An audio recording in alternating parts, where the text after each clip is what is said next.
শিক্ষার্থী, আশা করি তোমরা সকলে ভালো আছো। তোমাদের সকলকে শুভেচ্ছা জানাচ্ছি। আজকের আলোচ্য বিষয় substitution table for SSC examination. এটা এসএসসি পরীক্ষায় ইংরেজি দ্বিতীয় পত্রে সাধারণত কোয়েশ্চেন নাম্বার 3-তে আসে। Substitution table is as like as making a complete sentence. আমরা এখানে একটা কোয়েশ্চেন স্যাম্পল দেখতে পাচ্ছ। Part A, part B, part C, আমি 3টে পার্টে ভাগ করেছি। পার্ট এতে কিছু অংশ তোমরা দেখতে পাচ্ছ, পার্ট বিতে কিছু অংশ দেখতে পাচ্ছ, পার্ট সিতে কিছু অংশ দেখতে পাচ্ছ। এই যে এ, বি এবং সি, এই যে 3টে পার্ট আছে, 3টে পার্টের মধ্যে একটা কমপ্লিট সেন্টেন্সকে ভেঙে ভেঙে 3টা জায়গায় রাখা হয়েছে। এই part A, part B, part C, এই 3টে জায়গা থেকে তোমাদেরকে সঠিকভাবে সঠিক অংশগুলোকে বেছে নিয়ে একটা কমপ্লিট সেন্টেন্স তৈরি করতে হবে। এখানে আনসার ফর্মুলা আমি রেখেছি। আনসার ফর্মুলায় তোমরা দেখতে পাচ্ছ part A plus part B plus part C. এই যে একটু আগে যে কথাটা বললাম, মূল কথা হচ্ছে এটাই, যে এখানে 3টে পার্ট থেকে সঠিক অংশগুলোকে বেছে নিয়ে একটা কমপ্লিট সেন্টেন্স আমাকে তৈরি করতে হবে। মানে যে কোনো অংশ আমি এখানে part A, part B, part C, যে কোনো অংশ আমি নিয়ে ইচ্ছে মতো সেন্টেন্স তৈরি করলে সেটা সেন্টেন্স হবে না। সেন্টেন্স স্ট্রাকচারের নিয়ম মেনে এবং সেন্টেন্স স্ট্রাকচারের সাথে অবশ্যই সম্পূর্ণ অর্থ মিল রেখে আমাকে একটা কমপ্লিট সেন্টেন্স তৈরি করতে হবে। আমি এখানে তোমাদের জন্য কিভাবে তোমরা সাবস্টিটিউশন টেবল করবে সেটার জন্য আমি কিছু টিপস এখানে শেয়ার করেছি। আশা করি তোমাদের উপকারে আসবে। টিপস এতে দেখো, read the question carefully and understand the topic. তাহলে বলা হচ্ছে প্রথমেই তোমাকে প্রশ্নটাকে ভালো করে পড়তে হবে এবং কোন টপিকে এই সাবস্টিটিউশন টেবলটা আছে সেটা তোমাকে জানতে হবে। যেমন আমরা এখানে সাবস্টিটিউশন টেবলটা পড়ে এখানে বুঝতে পারলাম যে এখানে সাধারণত নিউজ পেপার সম্পর্কে বলা হচ্ছে। আচ্ছা, তারপর এখানে খেয়াল করো, বিতে বলা হচ্ছে টেন্স অ্যান্ড নাউন প্রোনাউন, ব্র্যাকেটে আবার সাবজেক্ট অ্যান্ড অবজেক্টিভ কেস আছে। আর এই কথাটার অর্থ হচ্ছে টেন্স। টেন্স কেন? এই যে এইখানে তোমরা এক্সাম্পলটা দেখতে পাচ্ছ, এখানে পার্ট বিতে দেখতে পাচ্ছ তোমরা অনেকগুলো ভার্ব দেওয়া আছে, ওয়ান্টস, হ্যাজ, ইজ, শোজ।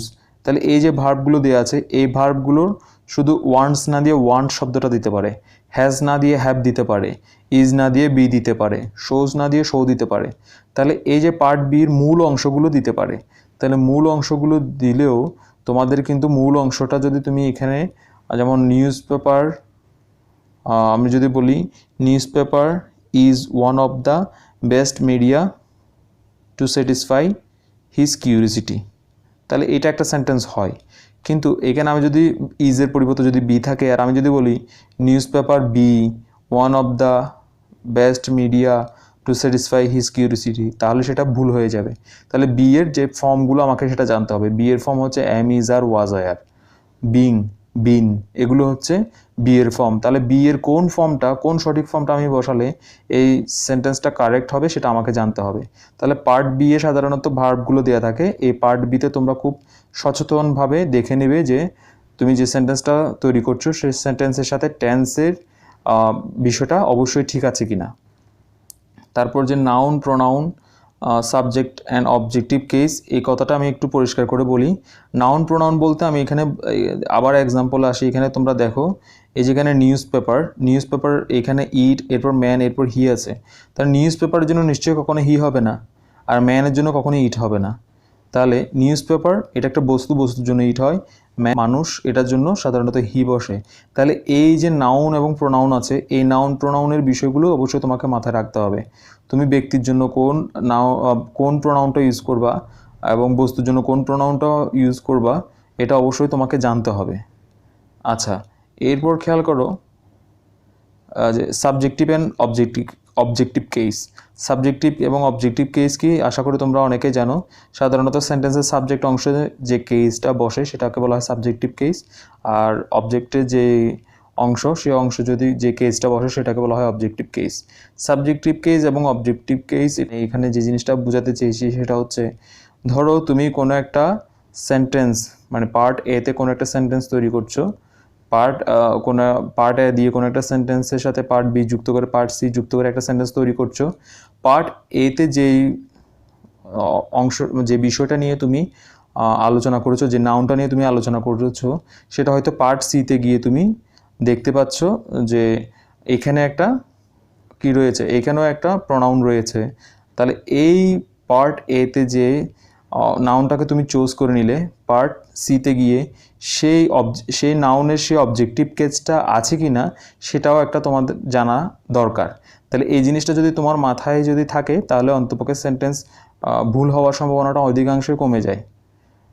তাহলে অনেকাংশে যেহেতু এটা অনেকাংশে কমে যাবে, তাই তুমি অবশ্যই part A, part B, part C করার সময় সাবজেক্টিভ এবং অবজেক্টিভ কেসের যে একটা সম্পর্ক, সেটা সঠিকভাবে আছে কিনা সেটা অবশ্যই তুমি দেখে নেবে। এরপর হচ্ছে সিতে বলা হচ্ছে at first you should try to answer those options which you can make easily. আমি এখানে আসলে যেটা বলতে চাইছি মানে সেটা হচ্ছে, তোমার এই যে স্যাম্পল কোশ্চেনটা দেখতে পাচ্ছ, এখানে আমাকে 5টা সেন্টেন্স তৈরি করতে হবে। তাহলে এই 5টা সেন্টেন্স হয়তো আমি একসাথে সবগুলো সেন্টেন্স আমার সহজ নাও হতে পারে, আবার কিছু সেন্টেন্স আছে যেটা আমি চাইলে খুব সহজে আনসার করতে পারি। তাহলে আমি তোমাকে এখানে যেটা বলতে চাইছি সেটা হচ্ছে, তোমার এই 5টা বাক্যের মধ্যে তুমি যে বাক্যটা আগে তৈরি করতে পারবে সেটা মনে মনে আগে সাজিয়ে নাও। ধরো এখানে 5টা সেন্টেন্সের মধ্যে 5টা অপশন, সিতে যে 5টা অপশন আছে, 5টা অপশনের মধ্যে তুমি 3টে অপশন খুব ভালোভাবে করে ফেলতে পারছো, মানে কোনো ধরনের বাধা ছাড়া, কোনো তোমার খুব সহজভাবে তুমি সেটা বুঝতে পারছো, হ্যাঁ এই 3টে সেন্টেন্স একদম কারেক্ট হবে। তাহলে তুমি এই 3টে সেন্টেন্স লিখে ফেললে, বাকি যে 2টো সেন্টেন্স আছে ওই 2টো সেন্টেন্স তখন তুমি যখন নিজে একটু চেষ্টা করবে তখন তোমার কাছে খুব সহজ মনে হবে যে হ্যাঁ এই 2টো সেন্টেন্স এই জিনিসগুলো দিয়ে তৈরি করা যায়।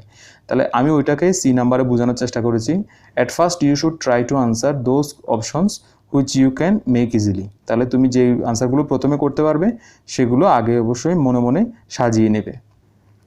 তারপর হচ্ছে ডি নাম্বারে, then think about the probable answer. Then think about the probable answer, যেটা একটু আগেই বললাম।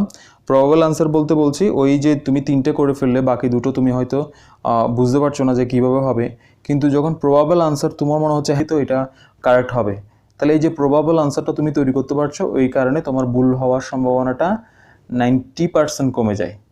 100%-এর মধ্যে 90% কমে যায়। যখন তুমি 5টার মধ্যে 3টে কাজ কমপ্লিট করে ফেলেছো, বাকি 2টো কাজ তোমার এখনও বুঝতে অসুবিধা হচ্ছে, তখন তুমি যখন এই প্রবাবল আনসারগুলো নিয়ে ভাববে, তখন তুমি দেখবে তোমার 90% এক্ষেত্রে তুমি সফল হবে। আচ্ছা, তারপর খেয়াল করো, always conscious about your sentence structure and auxiliary verb. তাহলে always conscious about your sentence structure, এখানে তোমাকে সবসময় তোমার সেন্টেন্স স্ট্রাকচার সম্পর্কে সচেতন থাকার কথা বলা হচ্ছে। সেন্টেন্স স্ট্রাকচার সম্পর্কে সচেতনতা বলতে কোন বিষয়টাকে বলা হচ্ছে? সেন্টেন্স স্ট্রাকচার বলতে আমি এখানে যেটা বলতে চাইছি, তুমি যে একটা কমপ্লিট সেন্টেন্স তৈরি করছো, সেই কমপ্লিট সেন্টেন্সটা তুমি জানো, আমরা জানি বাক্যের 5টা প্রকারভেদ রয়েছে, অ্যাজারটিভ, ইম্পারেটিভ, ইন্টারোগেটিভ, অপটেটিভ, এক্সক্লেমেটরি। এই 5 প্রকার বাক্যগুলোর মধ্যে তুমি যে বাক্যটা এখানে তৈরি করতে চাইছো, সেই বাক্যটার সঠিক স্ট্রাকচারে তুমি তৈরি করছো কিনা।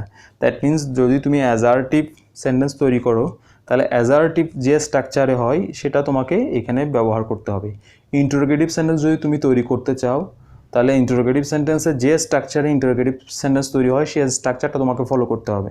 তার মানে কোথায় ফুল স্টপ হবে, কোথায় এক্সক্লেমেশন হবে, কোথায় তোমার ইন্টারোগেশন হবে, তোমার এই বিষয়গুলো অবশ্যই মাথায় রাখতে হবে। তাহলে সেন্টেন্স স্ট্রাকচার সম্পর্কে তোমাকে অবশ্যই ভালো ধারণা রাখতে হবে। এরপর বলা হচ্ছে and auxiliary verb. Auxiliary verb বলতে আমি তোমাকে একটু আগেই বলেছি, মানে আগে আলোচনা করেছি বিষয়টা, সেটা হচ্ছে যে হলো তোমার কোনো একটা সেন্টেন্সে তোমাকে পুরো অক্সিলারি ভার্বের সঠিক ফর্মটা না দিয়ে হয়তো তোমাকে তার বেস ফর্মটা দিয়ে দিতে পারে। ধরো অ্যাম, ইজ, আর, ওয়াজ, আর, ওখানের মানে হয়তো কোনো একটা জায়গায় ওয়াজ হবে, ওয়াজ না বসিয়ে সে হয়তো ওখানে বি বসিয়ে দিল, কোশ্চেনের মধ্যে বি বসিয়ে দিল, তাহলে তোমাকে কনফিউজড করার জন্য তখন তোমাকে জানতে হবে এই যে বি ভার্ব রয়েছে, এই বি ভার্বে তো অ্যাম, is, are, was, R, bin, being এই ফর্মগুলো হয়। হ্যাঁ, তাহলে আমি এই বি ভার্ব মানে হচ্ছে এই যে ফর্মগুলো বললাম, এই ফর্মগুলো থেকে সঠিক ফর্মটা আমি এখানে বেছে নিব। তাহলে অক্সিলারি ভার্বটাও তুমি এখানে অবশ্যই তোমাকে চিন্তা করতে হবে। তাহলে এরপর আমরা একটা এক্সারসাইজ যদি করি তাহলে মনে হয় আমাদের আরও পরিষ্কার ধারণা আমরা পেয়ে যাব। Let's try to answer. চলো আনসারগুলো করার চেষ্টা করি। আমি তোমাদের বোঝার সুবিধার্থে কোশ্চেনটাকে 3টে অংশ ভাগ করে নিয়েছি, part A, part B, part C. তোমরা অবশ্যই প্রথমে উপরে যে টিপসগুলো আলোচনা করলাম সেই টিপসগুলোকে যদি মাথায় রাখো তাহলে তোমাদের কাজটা করতে অনেক সুবিধা হয়। এখানে তোমরা যেটা দেখতে পাচ্ছ, পার্ট এতে যে অপশনগুলো, পার্ট বিতে যে অপশনগুলো, পার্ট সিতে যে অপশনগুলো, এই অপশনগুলো এলোমেলোভাবে রাখা আছে। তোমাদের এই 3টে অপশন থেকে অপশনগুলোকে চুজ করে নিয়ে একটা কমপ্লিট সেন্টেন্স তৈরি করতে হবে। তাহলে আমি প্রথমে সেন্টেন্সটা তৈরি করার আগে আমি একবার প্রশ্নটা ভালো করে পড়ে নিই। প্রথমে এতে দেখতে পাচ্ছি নিউজ পেপার, ইট, ম্যান, হি। পার্ট বিতে যেটা দেখা যাচ্ছে ওয়ান্টস, হ্যাজ, ইজ, শোজ। তারপর পার্ট সিতে দেখা যাচ্ছে two know various things of the world, a great educative value, one of the best media to satisfy his curiosity, as the outside world like a mirror. হ্যাঁ, তাহলে আমরা এখানে ভালো করে প্রশ্নটা পড়ে নিলাম। এবার যখন আমরা আনসার করব, আনসার করার সময় অবশ্যই আমাদেরকে মাথায় রাখতে হবে যে কাজগুলো আমি আগে ভালোভাবে করতে পারবো সেগুলো আমি আগে করে নেব, মনে মনে সাজিয়ে নেব। মনে মনে সাজিয়ে নেওয়ার পর তারপর আমি সেগুলোকে পরবর্তীতে করার চেষ্টা করব। পার্ট সির অপশনগুলো যদি আমরা একটু ভালোভাবে পড়ার চেষ্টা করি, প্রথমে যেটা দেখতে পাচ্ছি কিউরিসিটি বাই নেচার, তার মানে হচ্ছে এখানে কৌতূহল, যেটা তার স্বভাবগত বা প্রকৃতিগত। Two know various things of the world, বিশ্বের অনেকগুলো জিনিস সম্পর্কে জানতে। এ গ্রেট এডুকেটিভ ভ্যালু, একটা শিক্ষা সম্বন্ধীয় গুরুত্ব রয়েছে। One of the best media to satisfy his curiosity, একটা সবচেয়ে ভালো মাধ্যম তার যে কৌতূহল সেটাকে সন্তুষ্ট করার জন্য। আজ the outside world like a mirror, যেন এটা একটা বহির্বিশ্বের আয়নার মতো। তাহলে আমরা এখানে যদি প্রথমে নিউজ পেপার দিয়ে শুরু করি তাহলে আমরা একটু বলতে পারি নিউজ পেপার হ্যাঁ, নিউজ পেপার ইজ, না ইজ লিখলেও ইজ বললেও হবে না। তাহলে আমরা প্রথমে যদি বলি news paper has a great educative value, news paper has a great educative value, news পেপারের একটা বিশাল কি রয়েছে, শিক্ষা সম্বন্ধীয় গুরুত্ব রয়েছে। হ্যাঁ, তাহলে একটা আমরা মনে মনে একটা আনসার করে নিলাম। তারপর একটা আনসার করার চেষ্টা করি। তাহলে হ্যাঁ, it shows us the outside world like a mirror, তাহলে এটা আমাদেরকে বহির্বিশ্বকে আয়নার মতো করে আমাদের সামনে তুলে ধরে। তাহলে ইট শোজ আস, এটা আমাদেরকে দেখায় দ্য আউটসাইড ওয়ার্ল্ড, বহির্বিশ্বকে লাইক এ মিরর, একটা আয়নার মতো। তাহলে আমরা দুটো সেন্টেন্স করে নিলাম। এরপর আমরা করি ম্যান দিয়ে। হ্যাঁ, man shows curiosity by nature, তাহলে মানুষ তার যে কি রয়েছে, কৌতূহল রয়েছে, এটা তার প্রকৃতিগত বা এটা তার স্বভাবগত। তাহলে man shows curiosity by nature, আমরা একটা সেন্টেন্স করলাম। তারপর যদি বলি he to know various things of the world, হ্যাঁ, তাহলে কি হবে এখানে আমরা হি এর সাথে কোনটা নিতে পারি, হি ওয়ান্টস টু নো, সে জানতে চায়। হ্যাঁ, he wants to know various things, যেহেতু তার অনেক কিউরিসিটি রয়েছে তাই he wants to know various things of the world, সে পৃথিবীর অনেক বিষয়গুলো সম্পর্কে জানতে চায়। তারপর বাকি রইল শুধু একটা sentence, one of the best media to satisfy his curiosity. তাহলে এখানে যদি আমরা ইট নিয়ে আসি কিন্তু হবে না। কেন? কারণ আমরা নিউজ পেপার নিয়ে আলোচনা করার পর আমরা ম্যান নিয়ে আলোচনা করেছি। তাহলে আমরা যেহেতু নাউনের পরপর আমরা প্রোনাউন আলোচনা করেছি, তারপর আবার আমরা অন্য একটা নাউনে চলে গিয়েছিলাম। অন্য একটা নাউনে যেহেতু চলে গিয়েছি, এবার অন্য নাউন থেকে যখন আমি আবার ওই আগে যে নাউনটাকে নিয়ে আলোচনা করেছি সেই নাউনে ফিরে আসব, তখন আর প্রোনাউন নিব না, তখন সরাসরি নাউনটাকে নিয়ে আসব। তাহলে আমরা নাউনটাকে নিই, news paper is one of the best media to satisfy his curiosity. তাহলে হ্যাঁ, এইখানে নিউজ পেপার হচ্ছে সর্বোৎকৃষ্ট মাধ্যম তার এই যে কৌতূহল, সেই কৌতূহলকে সন্তুষ্ট করার জন্য। তাহলে শিক্ষার্থীরা তোমরা বুঝতে পারলে যে আমি প্রথমে সবগুলো সেন্টেন্সকে প্রথমে যেটা curiosity by nature, to know various things of the world, এভাবে করে আমি একে একে আনসার করার চেষ্টা করিনি। আমি আনসার করার চেষ্টা করেছি যেটা আমি প্রথমে পারি সেটাকে। তাহলে তোমরাও প্রথমে যেটা আগে করতে পারো সেটাকে আগে আনসার করবে, তারপর ধাপে ধাপে তুমি যেটা মানে তোমার কঠিন মনে হবে সেটাকে তুমি পরে চেষ্টা করবে। তাহলে আগে যদি তুমি যেইগুলো পারো সেগুলো যদি তুমি করে নাও, তাহলে এই ক্ষেত্রে যেটা সুবিধা হয়, পরের কাজগুলো করাটা, অপশনগুলো চুজ করাটা তোমার পক্ষে অনেকটা সুবিধা হয়ে যায়।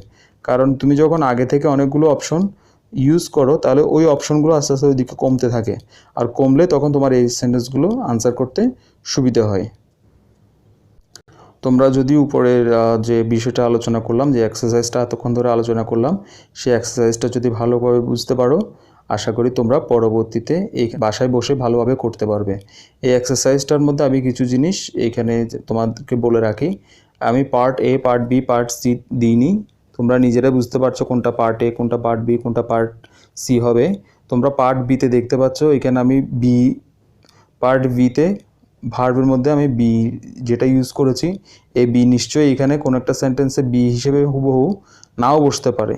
তাহলে বি এর যে ফর্মগুলো আছে সেই ফর্মগুলোর জন্য তুমি কোন ফর্মটা এখানে নিয়ে আসবে সেটাও তোমাকে ভাবতে হবে।